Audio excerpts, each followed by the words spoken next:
Hey everybody, welcome into the Thinking Crypto podcast, your home for cryptocurrency news and interviews. I'm your host, Tony Edward. On your way in, please hit that subscribe button as well as the thumbs up button and leave a comment below. If you're listening on a podcast platform such as Spotify or Apple, please leave a 5-star rating and review. Folks, we got some very big news today coming out from the Wall Street Journal. Here's the headline: Walmart and Amazon are exploring issuing their own stablecoins. What a headline, folks. The stablecoin race is heating up.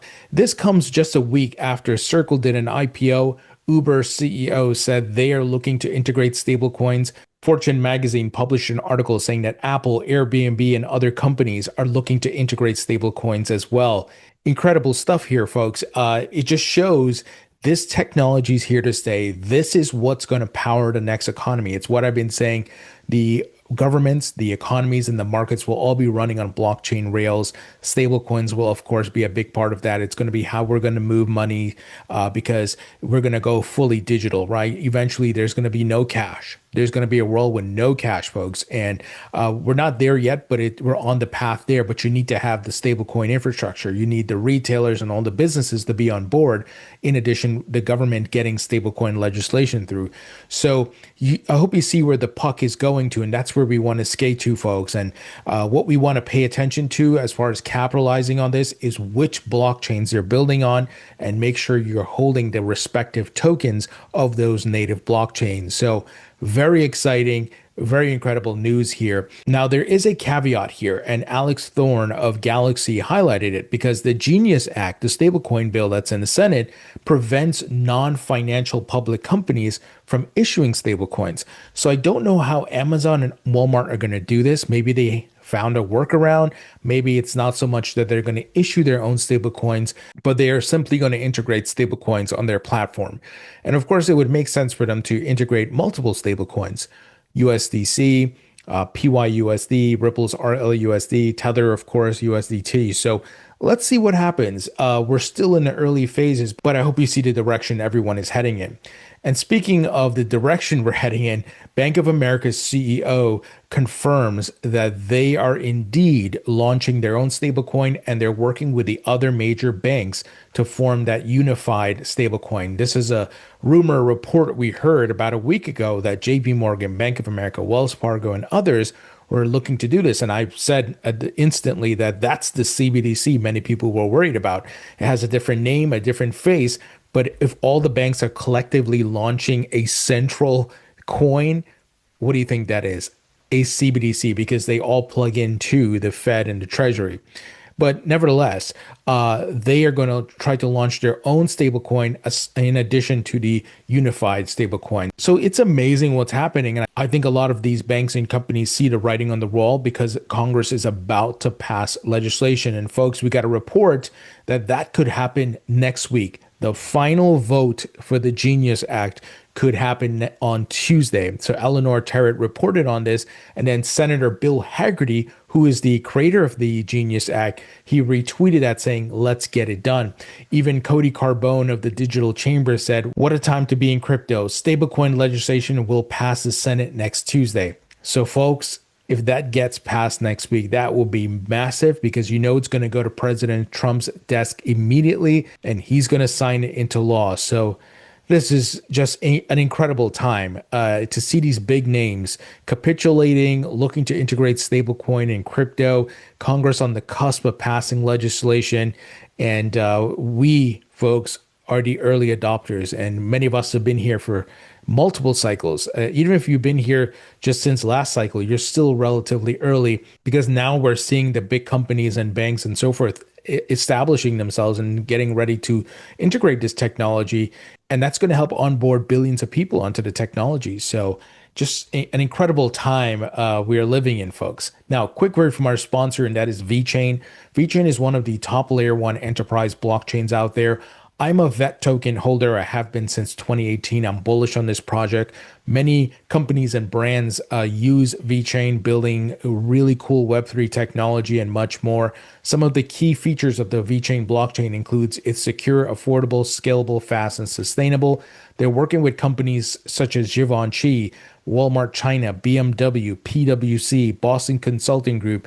They're even partnered with Dana White in the UFC, doing some pretty cool things. I love the projects that they're doing, such as V Better, where they're rewarding people with tokens for doing things that are like healthy and helping the environment and much more. So it's really great. Once again, I'm bullish. I'm a token holder, have been for many years. That's why I asked them to be a sponsor. So if you'd like to learn more about VeChain, check out the link in the description. Now, folks, we got more news of more companies looking to use XRP as a treasury reserve asset. Many of you know I've been on record that it would start with Bitcoin, which we've seen a lot of companies added Bitcoin to their balance sheet, but then it would move to altcoins, ETH, XRP, and much more. So Singapore's Trident Digital targets mammoth $500 million raise to establish XRP treasury.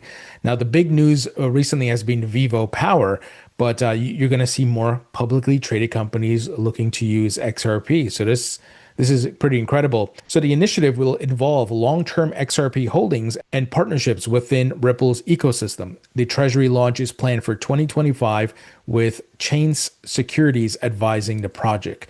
So folks, just get ready. This is the time you're going to see corporate FOMO for these assets. And if you bought XRP and whatever crypto asset in the bloody bear market and the lows, you're sitting on the side of smart money. Now, if you're buying pumps and the top of the markets, that you're in the dumb money crowd. But even if you get in at that point and that was the wrong entry, if you have a long enough time horizon, you have a macro view, you can make returns. You may have to wait a cycle or two, but it's all about understanding the macro and the perspective. But we on this podcast, we've been talking for a long time, beating a drum. You buy the blood, fear, and depression. You sell the euphoric greed blow off top, right? So when everybody and their grandma starts talking about crypto and everybody feels the market's going to keep going, we are exiting.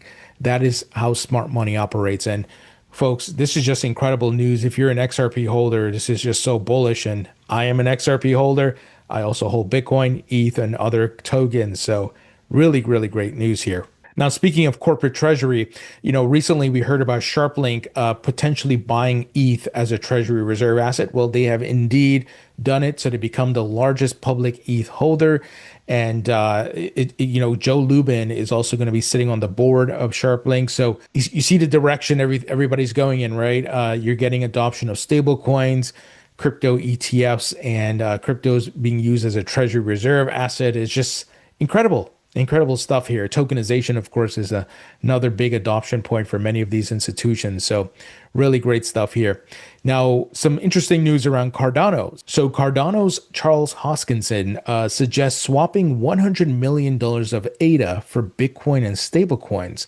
So this is interesting. The proposal appears to be at odds with previous comments from Cardano Foundation's CEO, Frederick Gregard. So it's an interesting move that Charles is proposing here. Apparently, the reason he's looking to do this, and the stablecoins being USDM and USDA, is to boost Cardano's DeFi and stablecoin ecosystem.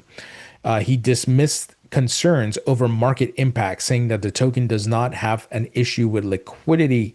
So let's see. This could help the price of ADA to get more adoption on Cardano's blockchain, more building, more DeFi applications, and much more. But Charles and the folks at Cardano, they better start working, because I'm seeing a lot of movement from the top blockchains, such as XRP Ledger, Solana, Ethereum, even Avalanche. I mean, just recently, hundreds of millions of dollars of real estate getting tokenized on the Avalanche blockchain, even FIFA partnering with Avalanche. So Cardano, I'm not saying it won't do well this bull market. I'm not saying it's not going to run, but it might get left behind here. We need to see what they are able to do and come up with here, because you got to get adoption and you got to keep innovating, right? So let's see if this idea of what he's saying here works, and I'll try to get him back on the podcast to talk about these things. Now, we have a bunch of new updates around the Solana spot ETF. So Fidelity officially filed their S1 for the spot Solana ETF, and James Seifert, who's an ETF analyst at Bloomberg, said multiple stories broke the news earlier this week that the SEC had reached out to issuers requesting them to submit updated documents for their Solana ETFs and to include staking. As of 5 p.m. Eastern, we have 6 of the 7 hopeful Solana ETF issuers that have submitted those S1s. So you got Fidelity, 21 shares, Franklin, Templeton, Grayscale, Bitwise, and Canary. So you're seeing progress here. The SEC initiating the conversation to get the ETF moved along in the process. So as soon as Solana is wrapped up here, I think XRP is going to be next. I don't know if they're going to approve them both, or they might do Solana and then XRP right after. We'll see. But great to see progress, folks. Could we see approval come this summer? There's been rumors about that, right? I think I shared that report with you guys maybe earlier this week.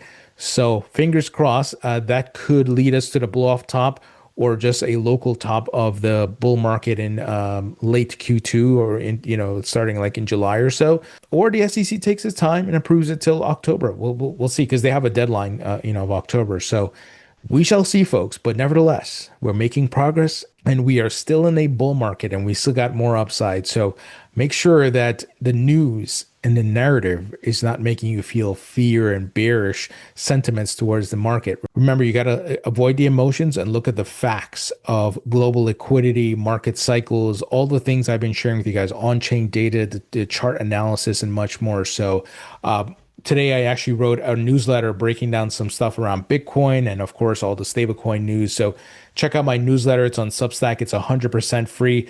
You can support me by signing up and also checking out my book on Amazon. It's available in paperback and digital. And check out my course at mycryptocourse.com. Folks, thank you so much for watching and listening. I appreciate you all, and I'll talk to you all later.